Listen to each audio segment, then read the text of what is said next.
আলাইকুম ওয়া রাহমাতুল্লাহ ওয়া ইয়াকিমুস সালাত ওয়া ইউতুজ যাকাত। আজকে আমি যে বিষয় নিয়ে আলোচনা করতে চলেছি সে বিষয়টা হলো যাকাত সম্বন্ধে। যেখানেই সলাতের কথা এসছে তারপরেই যাকাতের কথা এসছে, কিন্তু আজকে আমরা যাকাত আমরা দিতে চাই না। বর্তমানে অনেক মানুষ নামাজ পড়ে অথচ যাকাত দেয় না। আর যাকাত শাব্দিক অর্থ হচ্ছে মালকে পাক পবিত্র করা, তার পরিভাষায় অর্থ হচ্ছে মালকে বৃদ্ধি করে দেওয়া।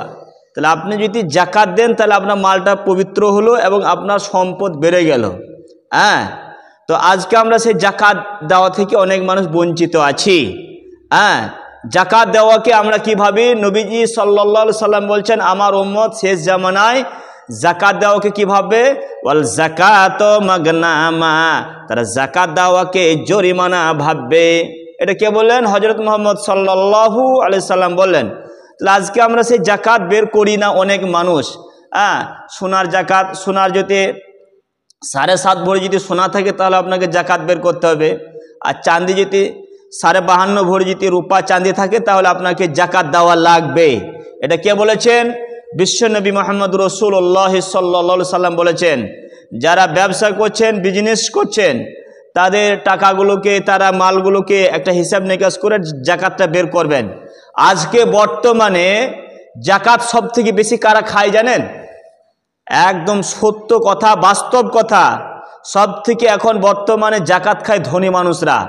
নিজেদের যাকাত নিজেরাই খায়, তার কারণ তারা তো যাকাত বের করে না। অসংখ্য ধনী মানুষ তারা যাকাত বের করে না। যাকাত যদি ধনী মানুষরা বের করতো, পশ্চিম বাংলায় একটাও মানুষ গরিব থাকতো না। পশ্চিম বাংলায় এত ধনী মানুষ আছে, এত ধনী মানুষ আছে, ওই ধনী ব্যক্তিরা যদি যাকাতটা নিখুঁতভাবে বের করতো তাহলে একটাও মানুষ পশ্চিম বাংলায় গরিব থাকতো না। কিন্তু আজকে সেই ধনী মানুষরা যাকাত বের করে না, ধনীরা নিজেদের যাকাত নিজেরাই খায়। এইটা একদম সত্য কথা এবং বাস্তব কথা। চলুন এবার যাকাত বের করবেন। যাকাত 8 শ্রেণীর লোক হচ্ছে হকদার। যাকাত কারা পাবে? কুরআন বলছে সূরা তওবা আয়াত নম্বর 60, আল্লাহ সুবহানাহু ওয়া তাআলা বলছেন বিসমিল্লাহির রহমানির রহিম, ইন্নামা সাদাকাতু লিল ফুকারা। আল্লাহ রাব্বুল আলামিন বলছেন যাকাতের হকদার, যাকাত প্রাপ্য কারা পাবে? লিল ফুকারা, যে একবার নিঃস্ব গরিব, তার কিচ্ছু নাই, কিচ্ছু নাই, ঘর বাড়ি তার কিচ্ছু নাই, সে একটা যাকাতের হকদার। অনেক মানুষ দেখবেন সারা জীবন ভিক করে বেড়ায়, তাদেরকে ভিখারি ভাবেন না। তারা অনেক ভিখারি মানুষ আছে, তার ব্যাংকে দেখেন 5 লাখ টাকা ভরা আছে। এই যারা অন্ধ মানুষ, মুর্শিদাবাদের অনেক অন্ধ মানুষ, অসংখ্য অন্ধ মানুষ, ওদের ব্যাংকে 10 লক্ষ 5 লক্ষ টাকা করে ভরা আছে। তারা সারা জীবন ভিক্ষা করে বেড়ায়। মানে মুর্শিদাবাদ জেলাটা বড়, সেজন্য মুর্শিদাবাদে অন্ধটা বেশি, আরও বিভিন্ন জেলাতে অন্ধ আছে। তো গোটা কলকাতায় শুধু মুর্শিদাবাদের আর বিভিন্ন জায়গার হাফেজরা, অন্ধরা তারা আদায় করছে, ঠিক আছে। অথচ তাদের ব্যাংকে টাকা আছে 10 লাখ 5 লাখ টাকা, তাদের জমি জামা সবই আছে, কিন্তু এরা প্রকৃতপক্ষে নিঃস্ব নয়, এরা প্রকৃতপক্ষে যাকাতের প্রাপ্য এরা নয়। চলুন 1 নম্বর হলো যারা নিঃস্ব, যার ঘর বাড়ি কিছুই নাই, সে যাকাতের হকদার।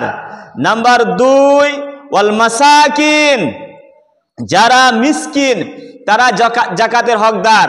মিসকিন কাকে বলা হয়? যে গরিব সে না, তাকে মিসকিন বলা হয় না।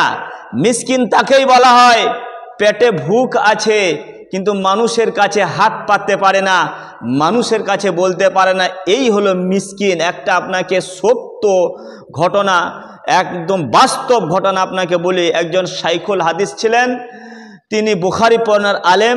তিনি একটা ব্যবসা করতে গিয়ে কিছু টাকা ওনার ঘাটতি হয়েছে, লস হয়েছে, ঋণ হয়েছে কিছু। সেই আলেমটা বুখারী হাদিস মাদ্রাসাতে দার্স দেন, আর সংসারটা চালান আর ঋণগুলো পরিশোধ করেন। ঈদের দিন এসেছে, ঈদের দিনে তার ছেলে চকলেট খাচ্ছে। গ্রামের লোক বলছে, বাবা তুমি আজকে রুটি খাওনি, মাংস খাওনি, তোমার আব্বা রুটি মাংস আনেনি?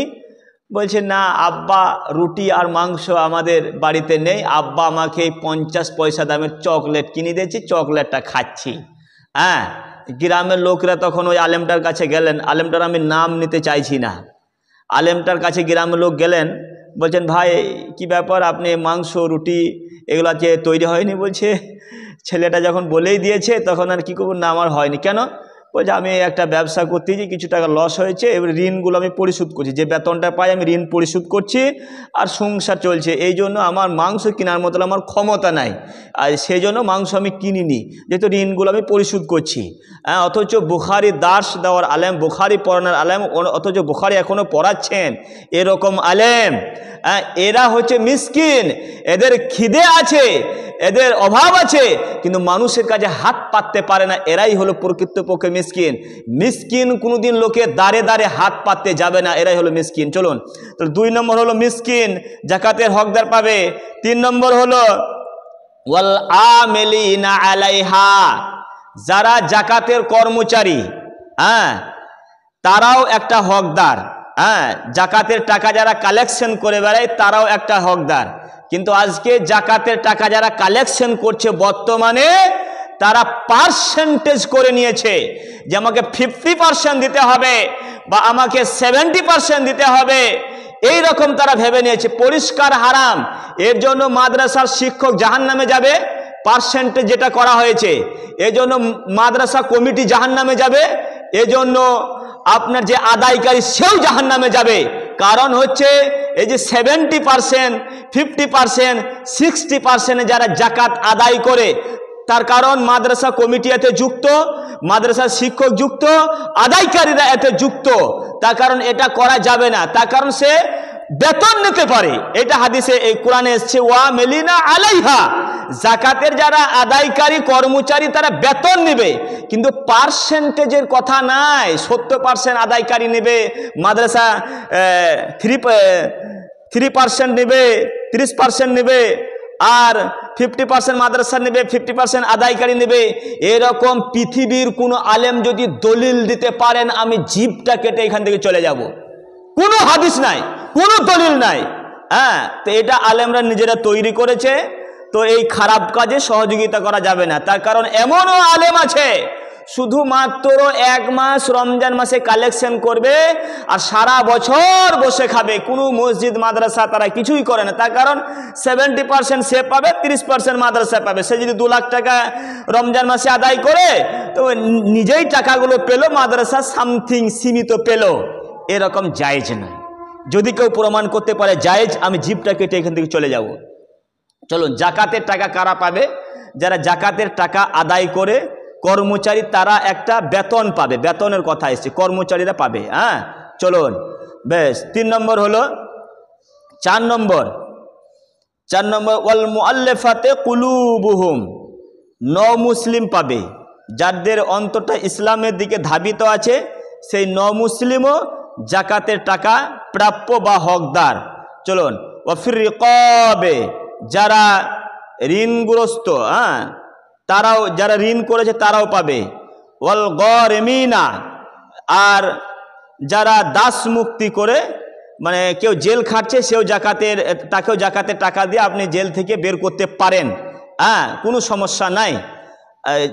আগে দাস মুক্তি ছিল, এখন তো আমাদের দাসের কোনো গল্প নাই। কোনো ইমানদার মানুষ, কোনো ভালো ছেলে, তাকে জেলে ভরে দিল, হ্যাঁ, কোনো দোষ নাই, নির্দোষ। এখন বর্তমানে পশ্চিমবাংলায় নির্দোষীকে জেলে ভরে দিচ্ছে। হ্যাঁ, তো জেলে ঢুকিয়ে আছে, আপনি তাকে জেল থেকে ছাড়িয়ে আনছেন, জাকাতের টাকা থেকে ছাড়ানো যাবে, এতে কোনো সমস্যা নাই।